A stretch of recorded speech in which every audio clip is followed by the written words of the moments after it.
Hello everyone, welcome back to our channel IT and trade express.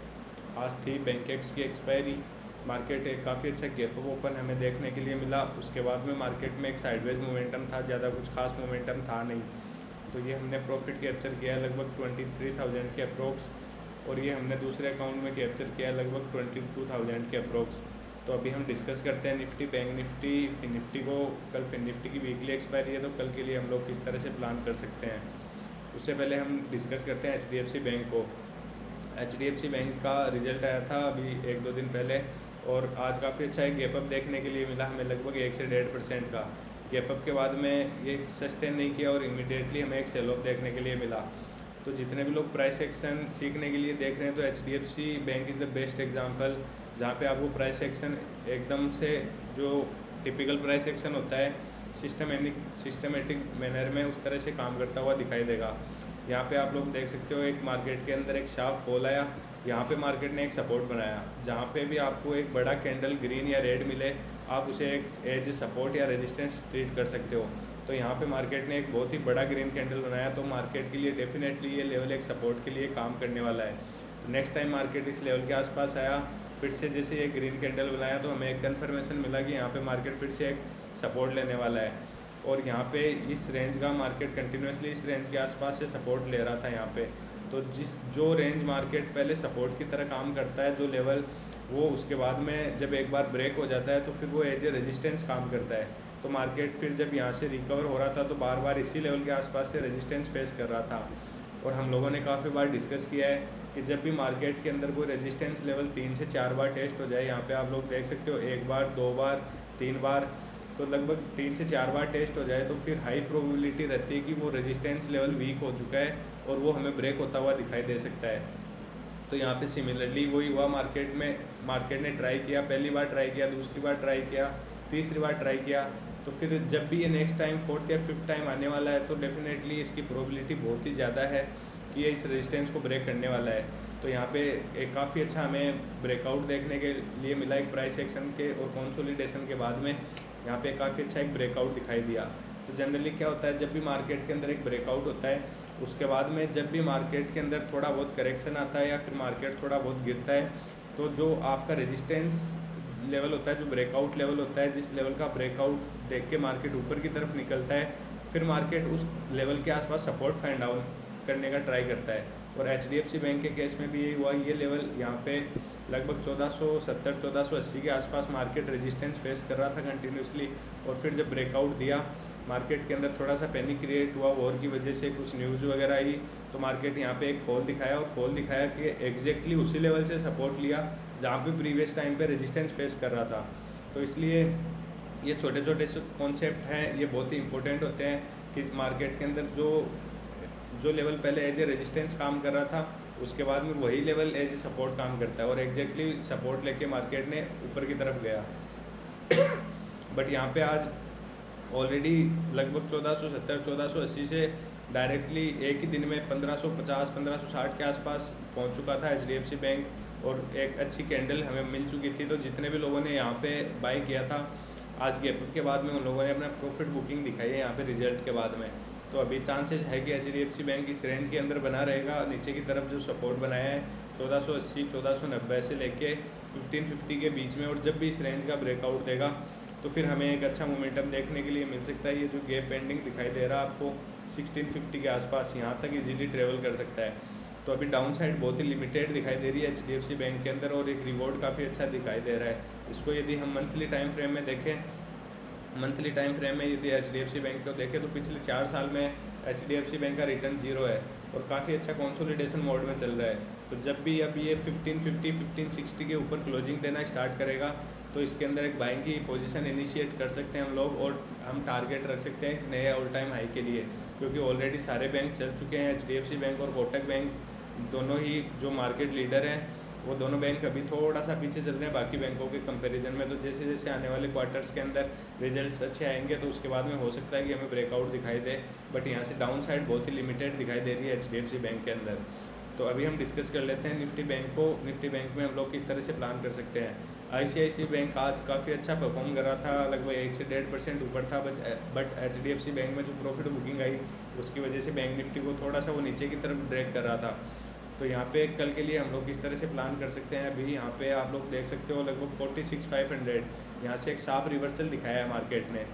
यदि हम इस price action को daily time frame में समझने का ट्राई करें तो जनरली क्या होता है, जब भी मार्केट के अंदर एक शार्प सेलिंग आती है उसके बाद में एक पुल बैक आता है, उसके बाद में डिसाइड होता है कि ये जो ट्रेंड है वो कंटिन्यू रहेगा या नहीं रहेगा। तो जब तक ये जो आज की कैंडल का लो है 47,500 के आसपास, जब तक इस लेवल के नीचे आना स्टार्ट नहीं करता मार्केट, तब तक हमें कंफर्म नहीं है कि जो ये नेगेटिव ट्रेंड था ये कंटिन्यू रहने वाला है या फिर ये ट्रेंड फिर से पॉजिटिव में चेंज हो चुका है। और आज की कैंडल भी थोड़ी सी कंफ्यूजिंग कैंडल ही है, तो अभी हम 15 मिनट में डिस्कस करते हैं एग्जैक्टली हम लोग किस तरह से प्लान कर सकते हैं। तो अभी जिस हिसाब से मार्केट क्लोजिंग दिया है थोड़ा सा पॉजिटिव साइड ही दिखाई दे रहा है। तो यदि कल मार्केट फ्लैट ओपन होता है, फ्लैट ओपन होने के बाद में 48,000 को क्रॉस करना स्टार्ट करता है तो हम बाइंग के लिए प्लान कर सकते हैं। अभी मार्केट ने एडजस्टेड क्लोजिंग लगभग 47,920 के आसपास दी है। तो यदि मार्केट 4800 के ऊपर निकलना स्टार्ट करता है और अपने आप को सस्टेन करता है, लगभग 15 मिनट की एक कैंडल क्लोज करने दीजिए 48,000 के ऊपर, क्योंकि आज भी मार्केट 48,000 के ऊपर ओपन हुआ और डायरेक्टली सेलिंग के लिए हमें आता हुआ दिखाई दिया। तो जब तक एक कैंडल क्लोज ना हो 15 मिनट की तब तक हमें कन्फर्मेशन नहीं मिलेगा और कम क्वांटिटी के अंदर ही प्लान करेंगे बाइंग के लिए। तो यहाँ पे हम एक बाइंग की पोजीशन इनिशिएट कर सकते हैं और ये जो गैप पेंडिंग दिखाई दे रहा है 48,500, तो मार्केट ट्राई करेगा कि इस गैप तक पहुँचने का। तो हम प्लान कर सकते हैं यदि मार्केट फ्लैट ओपन होता है 150 पॉइंट ऊपर ओपन होता है या फिर थोड़ा सा गैप अप भी ओपन होता है, उस केस के अंदर भी हम लोग बाइंग के लिए प्लान करेंगे। आज क्या हुआ, मार्केट के अंदर एक गैप अप ओपन हमें देखने के लिए मिला। गैप अप ओपन देखने के बाद में एक प्रॉफिट बुकिंग दिखाई दी और मार्केट एक साइडवेज मोड में चला गया। तो कल यदि सिमिलरली गैप अप ओपन होता है तो फिर चांसेस रहते हैं कि चार्ट रिपीट ना हो, तो फिर हो सकता है कि हमें मार्केट कंटिन्यूस मोमेंटम करता हुआ दिखाई दे और 48,500 तक मार्केट ट्रेवल करता हुआ दिखाई दे। तो हमें जस्ट वेट करके देखना होगा कि यदि मार्केट गैप अप ओपन होता है तो 5 मिनट में जैसे प्राइस एक्शन हम लोग काफ़ी बार डिस्कस करते हैं कि प्राइस एक्शन क्या होता है। प्राइस एक्शन ये होता है कि जैसे आज गैप अप ओपन हुआ, गैप अप ओपन होने के बाद में यहाँ पे जितने भी लोगों ने बाइंग किया होगा वो लोग अपना प्रॉफिट बुक करने वाले हैं डेफिनेटली इतने बड़े गैप अप के बाद में। तो हमें जस्ट वेट करना होता है कि जब ये लोग अपना प्रॉफिट बुकिंग कर ले फिर मार्केट एक पुल बैक देगा, एक प्राइस एक्शन बनाएगा। तो समवेयर प्राइस एक्शन के अकॉर्डिंग आज के दिन ये यहाँ पे एक एंट्री इनिशिएट हो सकती थी बैंक निफ्टी के अंदर। प्राइस एक्शन क्लियरली यहाँ पे दिखाई दे रहा होगा आपको। मार्केट नीचे की तरफ आया, एक पुल बैक दिया, फिर से उसी लेवल के आसपास सपोर्ट फाइंड आउट किया, फिर जब इस लेवल को ब्रेक कर रहा है फिर से तो एक बाइंग की एंट्री इनिशिएट कर सकते हैं और ये इस लेवल का स्टॉप लॉस लगा के। तो कल के लिए भी सिमिलर रखेंगे। यदि मार्केट गैप अप ओपन होता है 200-250 के आसपास तो वेट करेंगे एक पुल बैक का। पुल बैक आने के बाद में या तो जो क्लोजिंग प्राइस है उसके बाद में उसके आसपास हमें इस तरह का प्राइस एक्शन दिखाई दे, एक डब्ल्यू पैटर्न दिखाई दे। यहाँ पे आप लोगों को दिखाई दे रहा होगा एक डब्ल्यू पैटर्न बन रहा है क्लियरली, जो कि बहुत ही अच्छा प्राइस एक्शन है एक रिवर्सल का। तो या तो यहाँ पे क्लोजिंग प्राइस के आसपास में हमें एक डब्ल्यू पैटर्न दिखाई दे इस तरह से जैसे यहाँ पे था, या फिर मार्केट कंटिन्यूस मोमेंटम में निकल रहा है तो मोमेंटम के लिए भी हम लोग चेस कर सकते हैं इस गैप तक। तो इस तरह से हम लोग बैंक निफ्टी में बाइंग का प्लान कर सकते हैं यदि मार्केट फ्लैट या गैप ओपन होता है उस केस के अंदर। यदि market directly gap down open होता है समवेयर 47,500-600 इस लेवल के आसपास, तो फिर यहाँ पे थोड़ा सा कन्फ्यूजन का सिनेरियो बन जाएगा जितने भी लोग बायर्स हैं यहाँ पे उन लोगों के लिए। तो फिर हो सकता है कि जितने भी लोगों ने बाय किया होगा वो लोग अपनी पोजीशन छोड़ना स्टार्ट करें और ये लोग जो अपनी पोजीशन प्रॉफिट में अभी बैठे हैं वो लोग भी अपनी पोजीशन काटना स्टार्ट करें। तो फिर एक पैनिक क्रिएट हो सकता है। तो हमें जस्ट वेट एंड वॉच करना है। यदि मार्केट इस लेवल के नीचे डायरेक्टली गैप डाउन ओपन हो रहा है तो सेलिंग के लिए प्लान कर सकते हैं, बट टारगेट बड़ा नहीं रखेंगे क्योंकि मार्केट के पास यहाँ पे कंटिन्यूसली सपोर्ट है। लेट सपोज यदि मार्केट 47,500 के आसपास ओपन होता है तो यहाँ पे हम 200 से 250 पॉइंट का एक टारगेट प्लान कर सकते हैं 47,250 तक का। इस लेवल तक यहाँ तक हम लोग एक टारगेट प्लान कर सकते हैं। मार्केट इजीली आता हुआ दिखाई दे सकता है। तो यदि मार्केट फ्लैट या गैप ओपन हो उस केस में प्राइस एक्शन के साथ बाइंग के लिए प्लान कर सकते हैं। और यदि बहुत बड़ा गैप डाउन ओपन हो इस स्विंग के नीचे कहीं पे भी 47,500 के आसपास तो फिर एक सेलिंग के लिए प्लान कर सकते हैं 200 से 250 पॉइंट का। अभी फ्लैट ओपन हो उस केस में सेलिंग के लिए प्लान नहीं करेंगे क्योंकि मार्केट के पास कंटिन्यूसली सपोर्ट है। ये जितने भी स्विंग्स है ये एज सपोर्ट वर्क करने वाले हैं मार्केट के लिए। तो फ्लैट के केस में सेलिंग के लिए प्लान नहीं करेंगे। अभी हम फिर निफ्टी को डिस्कस करते हैं। फिर निफ्टी में भी कल फिर निफ्टी में कल वीकली एक्सपायरी है, तो फिर निफ्टी में हम लोग किस तरह से प्लान कर सकते हैं।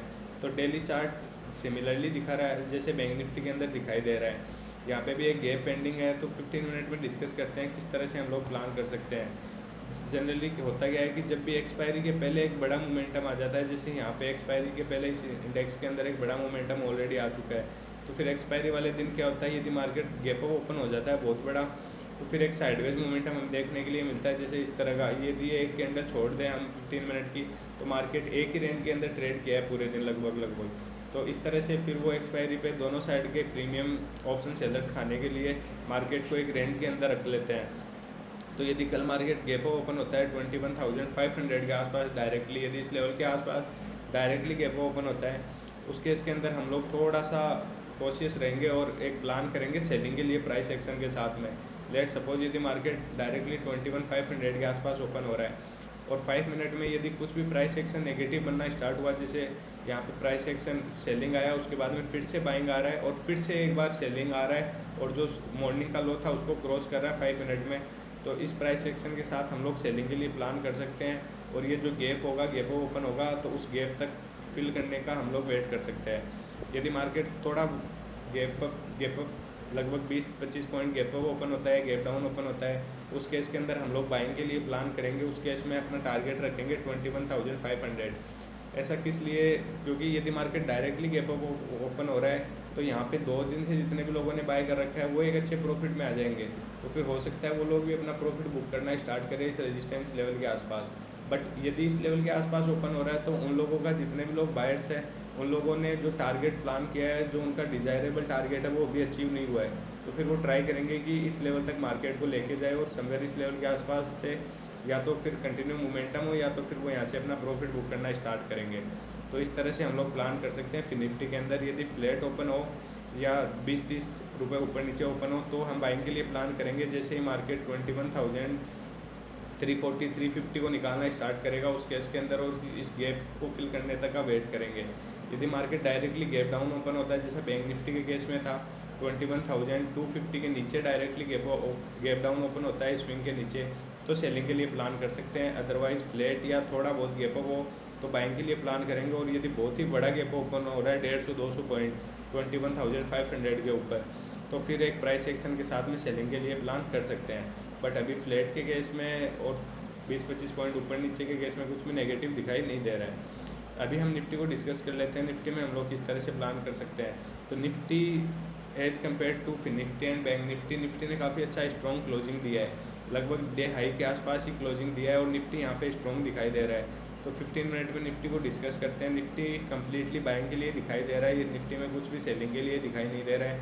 यदि कल मार्केट फ्लैट ओपन होता है, फ्लैट ओपन होने के बाद में 350-360 को अपसाइड में निकालना स्टार्ट करता है, इस लेवल को 350-360 इस लेवल के आसपास है, समवेयर इस लेवल को निकालना स्टार्ट करेगा, तो 22,500 यहाँ पे भी एक गैप पेंडिंग है।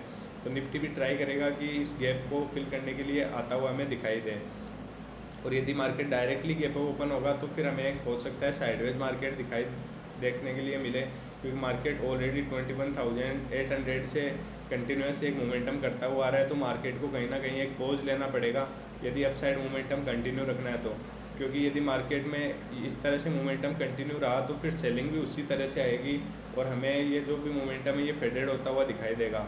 तो इसलिए बायर्स ट्राई करेंगे कि मार्केट को वो होल्ड करे इस लेवल के आसपास 21,500 के आसपास और फिर आने वाले दिनों में ब्रेकआउट दें।